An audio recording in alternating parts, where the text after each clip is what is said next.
Hello everyone, good morning বন্ধুরা। আমার আরও একটি নতুন ব্লগে সকল বন্ধুদেরকে অনেক স্বাগত আর অনেক অনেক ভালোবাসা।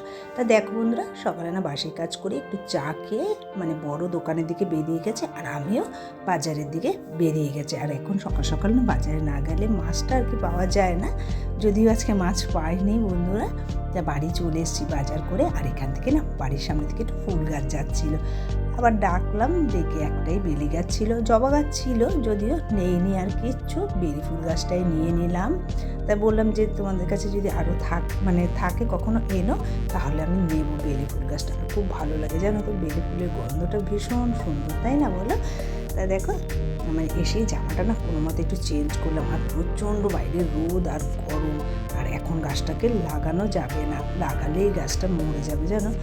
একটু সন্ধে নাগাদ লাগাবো ফুল গাছ, উনিও তাই বললো যে এখন এত রোদে লাগাতে না, সন্ধ্যের দিকে লাগালে গাছটাও ভালো থাকবে। চেষ্টা করবো গাছটাকে একদম বাঁচিয়ে রাখার জন্য, কেননা শখ করেই কেনা কিন্তু বন্ধুরা। তা দেখো বললাম না, জামাটা চেঞ্জ করে নিয়ে আগে কাজগুলো সংসারে খুঁটিনাটি কাজগুলো আগে সেরে নিই কোনো মতে। আর এত গরম পড়েছে না, একদম ভালো লাগে না। আর যেদিনকে বাজারে যাওয়ার থাকে সেদিনকে একটু কাজকর্মটা আমার একটু দেরি হয়ে যায়। দেখবে বাজারে গেলে সাধারণত একটু লেটই হয়, কেননা আজকে দেখলাম বাজারে গিয়ে একদম মাছের তো কোনো কি বলবো বংশই নেই আর কি, আছে সেই রুই কাতলা, একঘেয়ে মাছ, আর ভালো লাগলো না, তো খুবই অল্প করেই মাছটা মাংসটা নিয়ে এলাম। আমার বর আবার সেভাবে মুরগির মাংসটা না খুব ভালো খায় না, খাসির মাংস হলে দেখো সবাই ভালোবাসে, আর আমার বরের পক্ষে তো একটা অসম্ভব ব্যাপার খাসির মাংসটা, তো খুবই সামান্যই এনেছি, দুজন মানুষের হয়ে যাবে। তো দেখো তোমাদের সাথে গল্প করতে করতে না আমার কাজগুলো বেশ সেরে নিলাম। আমার খুব ভালো লাগে প্রত্যেক দিন তোমাদের সাথে গল্প করি আর কাজ করে নিই। তো বন্ধুরা, আমার ভিডিও তোমাদের কীরকম লাগে একটু কমেন্ট করে জানিও, আর পাশে থেকো। জানো তো, তোমাদের ভালোবাসা না পেলে এই প্ল্যাটফর্মে কাজ করা একদমই সম্ভবপর না, একটা অসম্ভব ব্যাপার জানো। তবুও কিন্তু আমি দিয়ে থাকি, প্রত্যেক দিন একটা ভিডিও করি আমার নিজের মনের মতন করে, এডিট করি। এটাও কিন্তু ভীষণ একটা কষ্টের ব্যাপার, সারাদিন কাজকর্মের পর আবার এডিট করা, সময় অনেক লাগে, অনেক পরিশ্রম, কিন্তু করেও থাকি জানো। দেখো বন্ধুরা, বাইরে থেকে মাংস আর একটু চিচিঙ্গা নিয়ে এসেছি, এটাই আজকে রান্নাবান্না করবো। আর একটু বিকেলে হাটবার আছে, হাটে যাব সবজি বাজার করতে, তার জন্য খুব বেশি বাজার করিনি আজকে। তো প্রথমে একটু মাংসটা ভালো করে ধুয়ে দেখো একটু মেখে ছেঁকে একটু ফ্রিজে ঢুকিয়ে রাখবো। তা সেই ফাঁকে কী করবো জানো না, মেখে একটু স্নানটা সেরে নেবো, যেহেতু বাসি কাজ ঘরের সমস্ত কাজ কমপ্লিট হয়ে গেছে, আর তো মোটামুটি নেই, এখন শুধু রান্নাবান্নার পালা। তাই এটাকে একটু মেখে ছেঁকে বসিয়ে দিলে এটাও বেশ সুন্দর রেস্টে থেকে যাবে।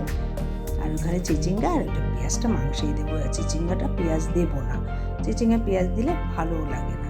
দেখো আমি তারপরেই চলে এলাম উঠোনটা ঝাড় দিতে, কেননা উঠোন ঝাড় দিয়ে আমি আর কোনো কাজই ধরবো না, রান্না বলো যে কোনো কাজই বলো আর ধরবো না, একদম সোজা চলে যাব স্নানটা সারবো। কেন উঠোন ঝাড় দেওয়ার পর আমি সাধারণত কোনো কাজ করি না। তো দেখো আমি উঠোনটাও একটু ঝাঁটা দিয়ে নিচ্ছি। সকালে একবার দেওয়া হয়েছে, কিন্তু বললাম না এখন বরের কি হয়েছে, শুধু এই শানটুকু ঝাঁটা দেয় তার মতন করে, তার জন্য আর আমি বেরোই না আর বাইরে। তাই এখন আবার নিজের মতন করে একটু সারা উঠোনটাই পরিষ্কার। আর উঠোনটা বেশ বড় জানো, চারিদিকে তুলসী গাছ লাগিয়েছি, কি বলবো আর, একটা চাল কুমড়ো গাছ লাগিয়েছি, মিষ্টি কুমড়ো গাছ তো হয়েছে, লাগিয়েছি আমি নিজেই দানা ফেলে, কিন্তু একটাও ফল হয়নি, মনটা ভীষণ খারাপ জানো। তা দেখো আমি স্নান টান করে চলে এলাম ঠাকুর কাছে, ঠাকুর ঘর আমার নেই সেইভাবে, ঠাকুরের কাছে চলে এলাম পুজো করতে। আর এই যে এটাতে পেতে বসি তো, এতটাই পাতলা কি বলবো, আমার সাথে সাথে চলে যাচ্ছিল।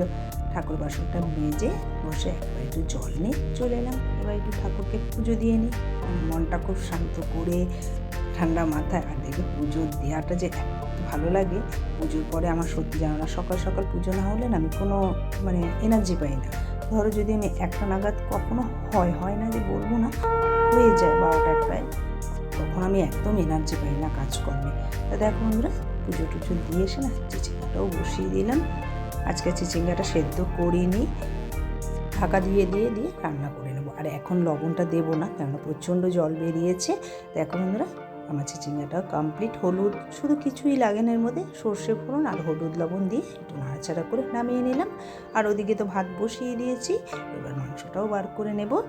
তার জন্য একটু পেঁয়াজটা ভাজা ভাজা করে নিয়ে আর কতগুলো আলু আর কি, আমি ভীষণ ভালোবাসি বলে আলুগুলোকে সেদ্ধ করে নিয়েছি। আজকে একদম আলু ভাজা করে নিই, জানো যত ভাজা করবো ততই তেল লাগবে আর তো বরের মানে পেটে যাবে, একদমই কিন্তু ভালো না। তার জন্য চিন্তা করলাম যে না, আলু তো আমিই খাবো, দরকার নেই দেওয়ার। দেখো এই যে এত বাসন বেরিয়েছে, বা ভাতটা উপর দিয়ে সমস্ত বাসনগুলো মেজে ঘষে নেব। মোটামুটি আমার কিন্তু কাজকর্ম প্রায় কমপ্লিট হয়ে গেছে, শুধু রান্নাঘরের একটু কাজটা করে নিলেই আমার হয়ে যাবে আর কি। তা দেখো ভাতটা উপর দিয়ে দিলাম, ওদিকে মাংসটাও কষিয়ে নিচ্ছি। একা হাত হলে যা হয়, একবার এই কাজ একবার ওই কাজ, মানে সম্পূর্ণটা সংসারের দায়িত্ব এই একা হাতেই সামলাতে হয়, কিন্তু ভালো লাগে, সবটাই করি খুব আনন্দের সাথে। তাই দেখো এখানে মাংসটাও বেশ কষিয়ে নিচ্ছি, মানে আমরা সবসময় কাঁচা লঙ্কা খাই বলে কালারটা এরকম হয়েছে, আর খেতে কিন্তু খারাপ হয় না জানো। আমি গরম মশলাও কিন্তু ব্যবহার করি না, কখনো হয়তো একটু মিট মশলা দিই আর কি, নিজের ইচ্ছে করলে। এই মুরগির মাংস না কীরকম একটা গন্ধ আসে বলে মিট মশলাটা দিই, গরম মশলা দিলে হয়তো আর একটু ভালো লাগতো, যেহেতু যতটা না দিয়ে থাকা যায় জানো। এখন মাংসটাও হয়ে গেছে, একটু ঝোল রাখলাম, কেন বলো তো দুটো পদ হয়েছে তো, একটু ঝোল ছাড়া একটা ছেলে মানুষ খেতে পারবে না, তাদের একটু ঝোল রেখে দিলাম। তাই এখানে একটু তরকারি দিয়ে সমস্ত দিয়ে গুছিয়ে রাখি।